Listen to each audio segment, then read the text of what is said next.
जय माता की मित्रों, मैं धनेश्वर महतो। दुनिया के सबसे बड़े मूर्ख यदि कहे राजनीतिक में, अगर मूर्खों की कोई टीम है तो वो खास तौर से भारतीय जनता पार्टी में एक मूर्खों का समूह चलता है। और खास तौर से दुनिया के कहें, दुनिया के छटे हुए महामूर्ख प्रवक्ता यदि किसी पार्टी में है तो वो भारतीय जनता पार्टी में है। और यदि बात करें सम्मित पात्रा उर्फ गोबर पात्रा की तो बात ही निराली है। ऐसा लगता है कि सारी दुनिया का महामूर्खों का ज्ञान यदि किसी के पास है तो इस गोबर पात्रा यानी सम्मित पात्रा के पास है। ये ऐसी ऐसी मूर्खता की बातें करता है। और उससे भी बड़े मूर्ख वो न्यूज चैनल वाले हैं जो गोदी मीडिया हम जिसे कहते हैं, उससे भी बड़े महामूर्ख और चाटुकारिता की तो सारी सीमा यदि इन गोदी मीडिया ने कर रखा है तो कहीं कोई दो मत की बात नहीं है। अभी मैं देख रहा था काफी ज्ञान बांट रहे थे गोबर पात्रा उर्फ सम्बित पात्रा। राजस्थान में बहुत बलात्कार हो रहा है,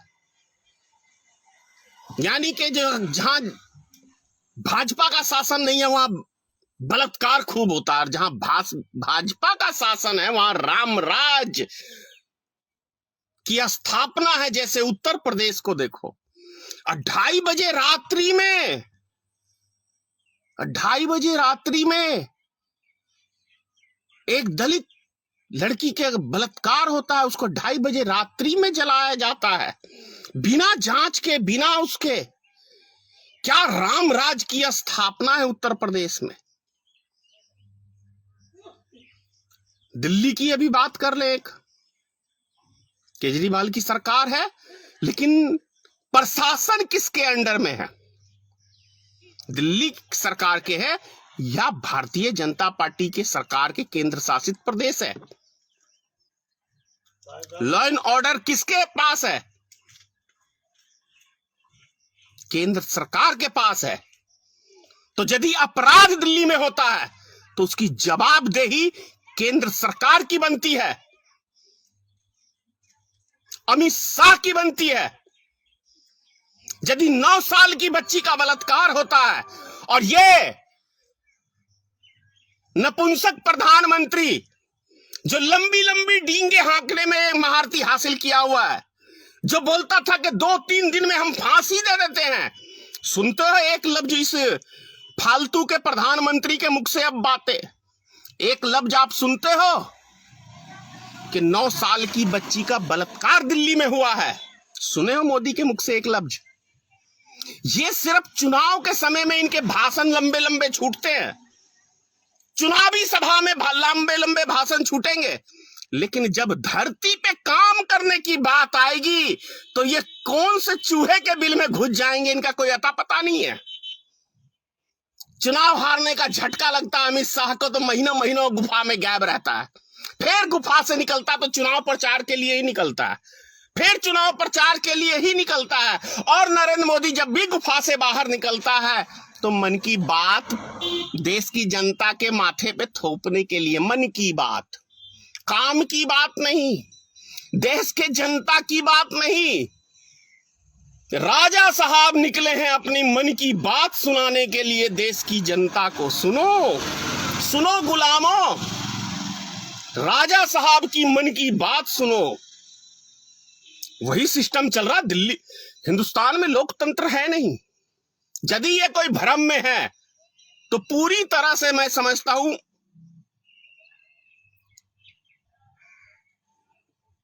खत्म है। लोकतंत्र होता तो दिल्ली में किसान आंदोलन नहीं होता, लोकतंत्र होता तो 2:30 बजे रात्रि के अंदर एक दलित की लाश को नहीं जलाया जाता, लोकतंत्र होता तो हिटलर शाही नहीं होती। लोकतंत्र होता तो हमारे देश का मजदूर रोड पे पैदल चल के नहीं मरता। लोकतंत्र होता तो पिछले लॉकडाउन के अंदर मैंने कहा था कि 100 करोड़ रुपया गरीबों पे खर्च कर दो, वो अपने घर पहुंच जाएंगे। लेकिन उस पे नहीं खर्च करके 150 करोड़ रुपया वर्चन रैली बिहार के चुनाव के लिए खर्च किया गया था, याद होगा आपको। इस देश में लोकतंत्र नाम की चीज नहीं बची हुई है। चाहे भारतीय जनता पार्टी के ये 10 करोड़ कार्यकर्ता चमचे जितनी भी डींगे हाँक ले, क्योंकि इन चमचों की जेब भरती है। इसीलिए ये 10 करोड़ भारतीय जनता पार्टी के कार्यकर्ता ये भारत देश के लुटेरे कार्यकर्ता हैं।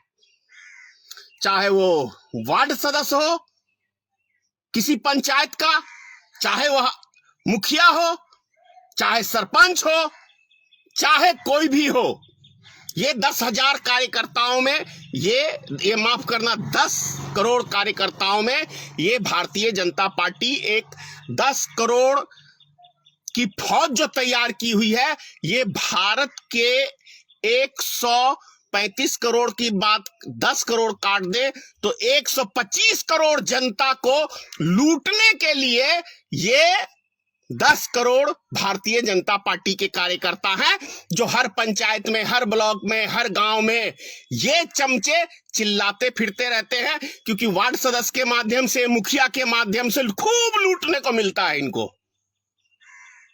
वही जय जयकार भारतीय जनता पार्टी की कर रहे हैं आज के टाइम में, क्योंकि वो लुटेरों में शुमार है, उनमें उनकी गिनती है, उनमें उनकी हिस्सेदारी है, पूरी तरह से देश को लूटने में चल रही है। और 2 चीजें और कह रहा हूं मैं। केंद्र सरकार जो ज्ञान बांटते फिरती थी डीजल और पेट्रोल पे, इसीलिए मैंने कहा भारतीय जनता पार्टी मूर्खों की एक पार्टी है। या तो ये खुद बहुत बड़े मूर्ख हैं, या 135 करोड़, ये माफ करना 135 नहीं 125 करोड़ जनता को ये मूर्ख समझते हैं। इसीलिए कभी भी आए ऊट पटांग की भाषा इस्तेमाल किए और इनके 10 करोड़ जो वो कार्यकर्ता हैं वो जय जय करके उसको प्रचार करने का, और वो गोदी मीडिया जो है, तलवे चाटती जो है, नाचने वाली सब डिस्को डांस करती हैं, वो सब लग जाती हैं इसका प्रचार करने में। तो ऐसे चाटुकारिताओं की एक फौज सी खड़ी करके इस देश को तबाह करने में लगे हुए हैं। कह रहा था कि याद होगा डीजल पेट्रोल आप सबको, कैसे लंबे लंबे डींगे हाँकते थे। 73 रुपए भी बढ़ाया है फिर से, 73 रुपया सिलेंडर के ऊपर, 73 रुपया। क्या फर्क पड़ता है? 73 रुपए इनके लिए कुछ नहीं है, लेकिन एक गरीब आदमी के लिए बहुत बड़ी रकम है, क्योंकि देश में रोजगार नहीं है, काम धंधा नहीं है, कहां से इनका घर खर्च चलता है। भैया ये देश तो जब भी विकास की राह पे था, जब 9 रुपए डीजल पेट्रोल पे वैट लिया जाता था, आज 65 रुपया हम दे रहे हैं, तो देश हमारा गड्ढे में जा चुका है। सोच लो, 10 करोड़ कार्यकर्ता लूट रहे हैं भारतीय जनता पार्टी के देश को। 10 करोड़ लुटेरे की फौज है भारतीय जनता पार्टी की, 10 करोड़ कार्यकर्ताओं की। केंद्र सरकार लूट रही है डीजल और पेट्रोल पे, और बिहार सरकार लूट रही है बालू पे। बालू पे ही सोच रहे हैं कि हम बिहार को लूट के चलाएंगे। ये नीतीश कुमार की सरकार, बालू माफिया की सरकार। दारू को खुलेआम बिकवाएंगे, उसमें कमीशन खाएंगे, और बालू से राज चलाएंगे। क्या दिमाग है! एक तरफ डीजल पेट्रोल की केंद्र की सरकार और बिहार की सरकार एक बालू में। कोई गरीब आदमी घर नहीं बना सकता है, अब घर नहीं बना सकता है बिहार में। पक्के का मकान का सपना देखना छोड़ दो। 12,000 का एक ट्रैक्टर बालू है और एक CFT यानी कि एक टीना बालू का कीमत लगाया है बिहार सरकार ने 40 रुपया। खदान से यानी नदी से जो कुदरती चीज निकल रही है उस पे 40 रुपए का एक टीना बालू बेच रहा है बिहार सरकार। अब सोच लो, जहां 3,000 रुपए में एक ट्रक 12 चक्का फुल होता था 2000 में, अब यानी एक ट्रक बालू की कीमत बिहार सरकार ने दाम तय कर दिया है कम से कम 50,000 रुपया। 3,000 की जगह 50,000। समझ रहे हैं आप? तो ये चलाएंगे सत्ता और दारू में हिस्सेदारी लेंगे नीतीश कुमार जी, इनके सारे नेता। हर गांव, हर चौक, हर चौराहे पे खुलेआम दवा के दारू बिकता है, ये चलाएंगे बिहार। ना अपराध पे कंट्रोल, ना प्रशासन पे कोई कंट्रोल, ना अपने कर्मचारियों पे कोई कंट्रोल, ना बिहार में किसी मुखिया पे कोई कंट्रोल। ऐसे चलाओगे नीतीश कुमार जी बिहार को? ऐसे चलाओगे? किसके लिए लूट रहे हो बिहार की जनता को? किसके लिए? मोदी से ट्रिप लिया है लूटने का। मोदी तो मान लिया कि अडानी के और मुकेश अंबानी की नाजायज औलाद है। तुम किसकी नाजायज औलाद हो ये भी बता दो। अरे अडानी और मुकेश अंबानी ने मोदी के ऊपर दवा के प्रचार में पैसा खर्च किया। 200 न्यूज चैनल है जो रात दिन भाजपा भाजपा, मोदी का मास्टर स्ट्रोक तो फलाने का ढिंगने का, उस पे वो पैसा खर्च कर रही है करोड़ों अरबों। तो ये दो व्यक्तियों के लिए मोदी काम कर रहा है और अमित शाह काम कर रहा है, ये चीज समझ में आ रही।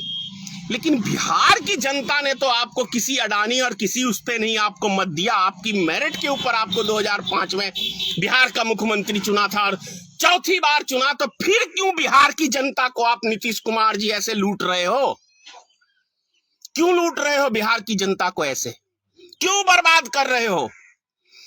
नल जल योजना के माध्यम से अरबों रुपया आपने बिहार में लूट मचा दी मुखियाओं के माध्यम से। अगर ये अरबों रुपया, यदि अरबों रुपया जो आपने ये नल जल योजना में जो बर्बाद किया है, कितने इंडस्ट्रीज लगते? बिहार के 16 सरकारी चीनी मिली बंद थी, क्या इस पे आप पैसा नहीं खर्च कर सकते जिससे किसानों का भला होता? बाढ़ प्रभावित इलाका है मिथिलांचल पूरा। अंग्रेजों ने 1914 में रैयाम चीनी मिल चालू किया था, जिसको आपकी सरकार ने उसकी ईंट तक बेचने का काम किया। अरे कौन सा तरक्की कर लिया अंग्रेज के जाने के बाद बिहार में? जितनी इंडस्ट्रीज थी सबको आपने बंद करने का काम किया। लालू ने बंद किया, नीतीश कुमार की सरकार ने बेच दिया। ये कंगाल कर दिया बिहार को। तीसरे नंबर का स्थान था आजादी के समय में बिहार का, 28वें नंबर पे ले आए नीतीश कुमार जी बिहार को, सबसे फिसड्डी राज में। इसके विकास पुरुष हो नीतीश कुमार जी, सबसे फिसड्डी राज का, चाहे शिक्षा के माध्यम उसमें हो, चाहे क्या कहते हैं स्वास्थ्य में हो, चाहे अपराध में हो, चाहे विकास में हो, सबसे फिसड्डी राज बिहार को बनाने का श्रेय नीतीश कुमार जी आपको जाता है। शर्म नहीं आ रहा, फिर भी बेशरम की तरह आप गद्दी पे बैठे हुए हैं। अरे आप वही नीतीश कुमार है ना कि 2-3 बार जो एक्सीडेंट हो गया रेलगाड़ी का तो आप इस्तीफा दे दिए और बिहार को सबसे फिसड्डी राज बना दिया। तो बेशरम की तरह यार ताज बैठ मतलब कुर्सी पे चिपके हुए हो नीतीश कुमार जी। नहीं है शर्म लिहाज, सब पी गए नरेंद्र मोदी की तरह, बगल में बैठोगे। एक कहावत है नीतीश कुमार जी, खरबूजा खरबूजे को देख के रंग बदलता है। तो मोदी को देख के आपने भी रंग बदलना स्टार्ट कर दिया है क्या? मोदी से सीखते हो? अरे मोदी क्या है? मोदी तो घर का भगौड़ा है, आप भी अपने घर के भगौड़े हो क्या?